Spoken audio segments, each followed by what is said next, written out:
नमस्ते जी। वैदिक राष्ट्र में आपका स्वागत है। उत्साह जीवन का सबसे महत्वपूर्ण भाग।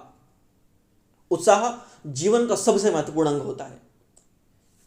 कितनी ही बार जीवन में हमारे पास क्षमताएं होती हैं, परिस्थितियां भी ऐसी नहीं हो पाती जिनके कारण हमारा उत्साह धीमा हो जाता है। ये किसी भी तरह से हमारा उत्साह नहीं रहता हमारे पास उतना, इसके कारण हम परास्त हो जाते हैं, इसके कारण हम थोड़े दिनों के लिए स्थिर हो जाते हैं। इसीलिए उत्साह जीवन को परिवर्तित कर सकता है पूरी तरह से। इस बात का ध्यान देने की जरूरत है इस बात पर। इसी के लिए एक छोटा सा प्रेरक प्रसंग आपके लिए आज हम लेकर आए हैं। आपको बता दें, वैदिक राष्ट्र पर हम लगातार वेद के सिद्धांत, प्रेरणादायक कहानियां, महापुरुषों, वीरांगनाओं के जीवन प्रसंग आपके लिए लेकर आते हैं। वैदिक भजन आपके लिए लेकर आते हैं। पंचतंत्र की नीतिगत कहानियां जिनमें गहन व्यवहारिक ज्ञान है, उनको लेकर आते हैं। इसीलिए वैदिक राष्ट्र को लाइक करें, शेयर करें, सब्सक्राइब करें, बेल आइकन की घंटी को दबा दें और अपने कीमती सुझाव कमेंट अवश्य करें। धन्यवाद। आइए विषय की ओर चलते हैं। एक बार एक हाथी एक राजा के पास था जो युद्ध में बड़ा निपुण था। इतना निपुण कि उसकी युद्ध नीतियां, जब युद्ध में वो जाता था हाथी, युद्ध कौशल उसका देखकर शत्रु सेनाएं अद्भुत भौचक्की रह जाती थी। उनको उनके आश्चर्य का ठिकाना नहीं होता था, इतना युद्ध में कुशल। धीरे धीरे वक्त बीता। उस हाथी ने राजा को कई युद्धों में विजय दिलवाई, इतनी विजय कि उसने कितनी बार हारे हुए युद्धों को परिवर्तित कर दिया राजा के लिए। इतना महत्वपूर्ण हाथी। अब वक्त के साथ वो हाथी बूढ़ा होता चला गया। उसको युद्ध में ले जाना बंद कर दिया गया, उसको अच्छा रखा जाने लगा। एक बार जल पीने के लिए वो कहीं गया और वहाँ दलदल था। दलदल के कारण हाथी फंस गया उसमें। महावत और उसके साथ के लोग कहीं थोड़ी दूरी पर थे, किसी कार्य के कारण रुक गए थे। जब तक वो पहुंचे तब तक हाथी फंस चुका था दलदल में। राजा तक बात पहुंची, क्योंकि राजा को हाथी से बड़ा प्रेम था। उसने कितने ही युद्ध में उसको विजय दिलवाई थी, उसके प्राणों की रक्षाएं की थी, युद्ध का जो स्वरूप है उसको बदलकर। इसीलिए राजा ने अपने सर्वश्रेष्ठ लोगों के साथ स्वयं राजा पहुंच गया और उसने प्रयास आरंभ किए उसको बचाने के, उसको निकालने के। लेकिन तमाम कोशिशों के बाद भी उसको कोई निकाल नहीं पा रहा था। परिस्थितियां विपरीत से विपरीत होती जा रही थी। हाथी धंसता जा रहा था दलदल में। लोगों को एक पल के लिए लगा कि मानो वो हाथी को बचा नहीं पाएंगे। राजा भी बड़ा दुखी हुआ, वो लगभग हताश हो गए। ठीक उसी समय एक संत का वहां से गुजरना हुआ। संत थोड़े बुद्धिमान थे। उन्होंने पता किया कि क्या माजरा है, क्या बात है। उनको पता लगा कि राजा का प्रिय हाथी है, युद्ध में राजा का बड़ा साथ दिया है और अब इस दलदल में फंस गया है, लेकिन निकल नहीं पा रहा है क्योंकि हाथी बड़ा क्षमतावान था, विशाल था, तो इसको निकाल नहीं पा रहे हैं।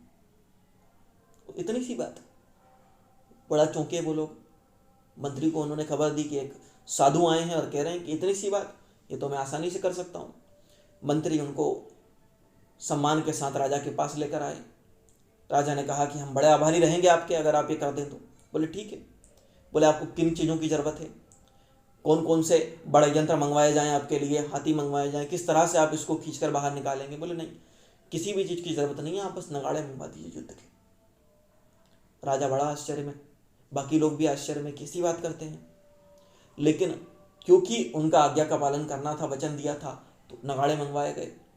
देखते ही देखते नगाड़े बजने लगे। युद्ध जैसा माहौल बन गया। बिल्कुल नगाड़ों के शोर से दूर दूर तक ध्वनियां चारों दिशाएं गूंज गई। इतने नगाड़े, बिल्कुल जैसा शोर युद्ध में होता था। सेनाओं के जो शोर है, श्रृंगी और युद्ध के नगाड़े और जितने भी वाद्य यंत्र युद्ध के समय बजते थे, शंख और जोर से बजने लगे। हाथी के कानों में वो आवाजें आने लगी। दूर दूर तक का माहौल उन ध्वनियों से भर गया। बिल्कुल आसपास दूर दूर तक जहां तक आवाज जाती, सिर्फ और सिर्फ युद्ध की ध्वनियां। इतनी विशाल ध्वनियां कि चारों तरफ का वातावरण बिल्कुल युद्ध की ध्वनियों से, वाद्य यंत्रों से भर गया। और वो ध्वनियां उस हाथी के कान में भी पड़ने लगी। उसको अपनी वो पुरानी क्षमताएं याद आने लगी। और धीरे धीरे लोगों ने देखा कि धंसता हुआ हाथी हिलने लगा। लोग बड़े आश्चर्य में, सभी लोग बड़े गौर से देखने लगे और युद्ध के नगाड़े तेज किए गए, शंख तेज किए गए। और देखते ही देखते हाथी धीरे धीरे, हाथी के अंदर जो मरणासन्न हाथी था, जो उत्साहहीन हाथी था, उसके अंदर उत्साह का संचार होने लगा। राजा ने और तेज नगाड़ों को बजाने का आदेश दिया, शंख को और तेज बजाने का आदेश दिया, जो युद्ध के वाद्य यंत्र थे उनको और तीव्रता से बजाने का आदेश दिया। हाथी में और युद्ध संचार होने लगा। हाथी को बिल्कुल युद्ध का जो माहौल मिला, सेनाओं की हाहाकार शुरू हुई, सेनाओं के गुंजायमान शुरू करवाए राजा ने आसपास जो सैनिक थे। हाथी को और उत्साह मिला और थोड़ी ही देर में हाथी खुद अपनी क्षमता से बाहर आ गया उस दलदल से। सारे लोग भौचक्के के रह गए। अब राजा ने हाथी के बाहर आने के बाद बड़े प्रेम से हाथ जोड़ते हुए संत का रुख किया और पूछा कि इसकी कारण क्या है, इसके पीछे का। तब संत ने बड़ी अच्छी बात कही, आपके भी जीवन के बड़े काम की है ये बात। जीवन में इस बात को गांठ बांध लीजिए, अपने जीवन में उतार लीजिए बिल्कुल, कि हम जो है क्षमताओं में कम नहीं होते। कितनी ही बार ऐसा होता है कि हमारे पास पूरी क्षमताएं होती हैं। हमें कई बार लगता है ना कि हम पहले तो कर पाते थे लेकिन अभी कोई काम कर नहीं पा रहे हैं, या फिर कोई विद्यार्थी सोचता है कि हम उतना समय नहीं दे पा रहे हैं पढ़ाई में। सभी के पास क्षमताएं होती हैं। सवाल ये होता है कि उत्साह कितना है, आप कितने उत्साह के साथ उस माहौल को बनाकर अपने आप को मोटिवेट करके, अपने आप को प्रेरणा देके अपने आप को आगे बढ़ाते हैं। जो लोग अपने आप को प्रेरणा देकर आगे बढ़ाते जाते हैं, धीरे धीरे वो उस हाथी की तरह, जिसको देखकर लोगों को लगता है कि वो वृद्ध हो चुका है, उसको भी युद्ध की परिस्थितियां दी गई तो वो भी दलदल से अपने आप बाहर आ गया, जिसको बाकी लोग नहीं निकाल पाए थे। जीवन भी आपका जब भी ऐसी विपरीत परिस्थितियों में फंसे, अपने आप का उत्साह बढ़ाइए, अपने आप को पहचानिए, अपने जीत के पलों को पहचानिए। आप तब भी विपरीत परिस्थितियों में भी वही व्यक्ति रहेंगे, वही व्यक्ति है जो उन कठिन परिस्थितियों में पहले जीत कर आया था। बस प्रश्न इतना है कि आप अपने आप पर कितना भरोसा करते हैं। जैसे आप अपने आप पर भरोसा करते जाएंगे, आपका उत्साह बढ़ता जाएगा। सही तरीके से, योजनाबद्ध तरीके से, सही नीतियों और सही निर्णयों के द्वारा आप विजय को प्राप्त करेंगे। सही निर्णय, सही नीतियां आवश्यक हैं, और नीति और निर्णय के लिए पंचतंत्र के भाग हम लेकर आपके लिए आए हैं, उनको जरूर देखिए अगर नीति और निर्णय के बारे में, व्यवहारिक ज्ञान के बारे में आपको जानना है तो।